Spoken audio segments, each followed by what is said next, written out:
The Compliance Perspectives podcast is sponsored by Athena, automated compliance training, an employee hotline, and case management all in one tool.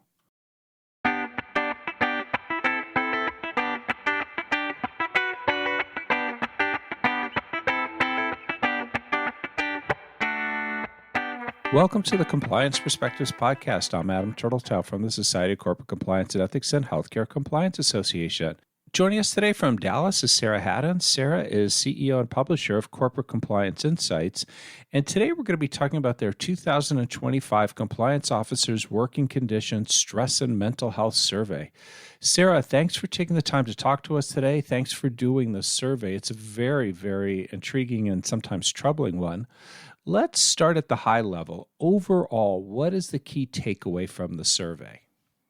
Hi, Adam. It's great to be here. Thanks for having me. So the key takeaway, drum roll please, is that compliance is a tough job. Apparently it's stressful, right? Now we know that that's not earth shattering. We've always known that, but I think there are two important points to linger on that are related to that. And I would say the first one is, yet again, compliance officers are indicating that in spite of that stress, they are still happy in their work. I say yet again because we began this study in 2022. This year's study, we're returning to look at the same questions again. So compliance officers, again, in this curiously persistent trend, are saying that in spite of the stress, they love their career. They have a sense of purpose. They feel like what they're doing is important. Now, they do have some ideas on areas that can be improved, and we'll probably get into that in a moment. But the second thing is we are noting some subtle shifts in the culture of the workplace as relates to compliance. And I think that this is kind of a hopeful message. This year, as in the past, we asked in the survey, to what degree do you agree with some basic statements, things you would expect? Like, my organization treats compliance as a priority. My organization has a culture of compliance. I trust my leadership, those kinds of things. So in the first study, slightly less than half indicated they agreed with those statistics, or with those statements rather. But this year, slightly more than half indicated agreement. I don't think that's a seismic shift, but it's not nothing. It's not nothing. Of course, the stress of the job, though, that's still a very real problem. So how big is that problem? How bad off psychologically are there? I mean, you mentioned that they're very happy overall, but they do seem to be under considerable stress. That's so true. I mean, happy in your work or not, stress is a problem. It's a problem for your brain. It's a problem for your body. So this year, we had a tiny percentage, like 7% maybe, that said job stress really wasn't an issue for them. I don't know who those people are, but everybody else reported that their job stress in compliance was moderate, high, or even extreme. But Adam, even more concerning than that, than the stress numbers, were the numbers that we uncovered related to burnout. We all know that stress, uncontrolled, unmanageable stress, can lead to burnout. So we really looked at that very closely.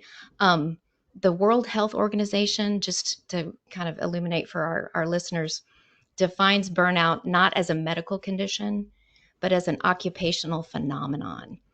And it can manifest itself in feelings of exhaustion, depletion, feelings of negativity about your work, or important, reduced efficacy, reduced effectiveness at work. Okay. And we had 51% of our respondents reporting that they're experiencing burnout. And I think that's significant. If you've got your compliance function feeling that they are burned out and therefore ineffective at work, then to me, that sounds like you've got some uncontrolled risk. You need to take a look at that. These are professionals that need support. That's a very scary number. So what's causing them to get to this stage? Well, the pace of regulation, usual suspects, right? We've got 70% of people saying that it's the ever-changing, uncontrolled pace of regulation. And of course, these days, good grief, that's, more than ever. But generally speaking, it's the things that you might expect. They're concerned about personal liability. They're concerned about lack of time, lack of resources. There's some stress over AI. But as I mentioned earlier, we do think that the study does point to a way forward. compliance officers do have some thoughts about some of the specific things and how to combat some of that stress. They would like to have a word, in other words. It's good to know that they have thoughts, and it's also sort of fitting psychologically that when people feel heard, it does help diminish their stress levels. Now, one of the greatest stressors you found is reporting to legal. Can you share what you found exactly? I'm so glad that you asked me that. Yeah, we inserted a couple of new questions this year. One was, do you think you need to be a lawyer in order to be a compliance officer? And as you might expect, the answer to that was no. But the other question that we asked was related to reporting structures. We wanted to know, do you report up through legal or do you report directly to leadership and the board? And we didn't really know where we were going with that question. We asked it just because we wanted to know the answer, right? It was only after we started crunching the numbers that we noticed a clear correlation between anxiety levels, stress, burnout, job satisfaction, and reporting structures.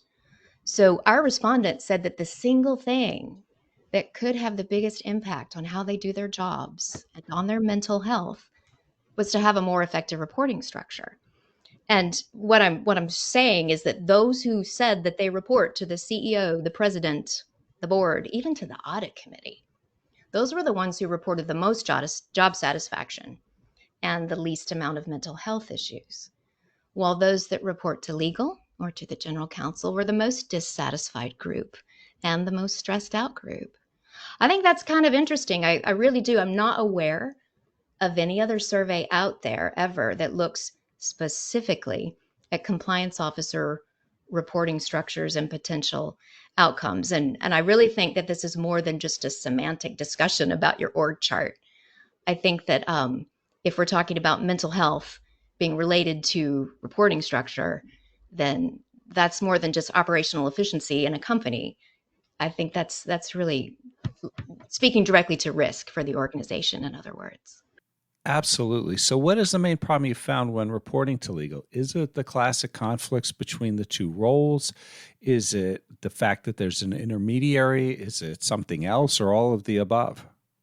Yeah, it's absolutely all of those things. And we asked this question as an open-ended question, not as a multiple choice checkbox, because we wanted to give our respondents the liberty to really elaborate on this. So this was open-ended, and wow, we really got an earful about why compliance doesn't want to report to legal. And some of the responses were a little spicy even. I've got a whole list here, but I did just highlight one that I think pretty well sums it all up. This is a quote.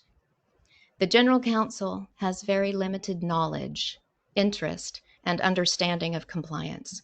They're a hindrance more than a help, bogging down processes, competing for resources, and diluting important messages.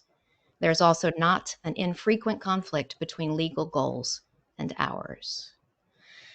So I think that pretty much sums it up. In order to feel effective, to feel like you've done your duty, they want an unfiltered line of communication to leadership and the board. They don't want to be blocked or filtered, and it causes stress. That I think is that unmanageable, out of your control brand of stress that leads to burnout.